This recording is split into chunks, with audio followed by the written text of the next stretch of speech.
Sabahınız xeyirli olsun. Ölkəmizə və xalqımıza qarşı çoxsaylı cinayətlər törətməkdə təqsirli bilinən Aray Karutunyan və digərlərinin barəsində olan cinayət işi üzrə açıq keçirilən məhkəmə prosesində bu günləri təqsirləndirilən şəxslərin son sözlərini söyləməsi mərhələsi yekunlaşmalıdır. Çünki bundan əvvəlki iclaslarda təqsirləndirilən şəxslərdən 15 nəfərdən 14-ü artıq məhkəmədə son sözünü söyləyib.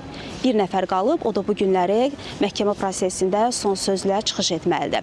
Ümumiyyətlə qeyd edək ki, təqsirləndirilən şəxslərin hər birinə məhkəmədə çıxış etməsi, son sözlərini söyləməsi üçün kifayət qədər vaxt ayrıldı, zaman ayrıldı və eyni zamanda onlara şərait yaradıldı. Təqsirləndirilən şəxslər hansı dildə danışmaq istədilərsə, o dildə də onlar üçün tərcüməçilər ayrıldı və təbii ki, bu da ölkəmizin ədalətli mühakiməsidir.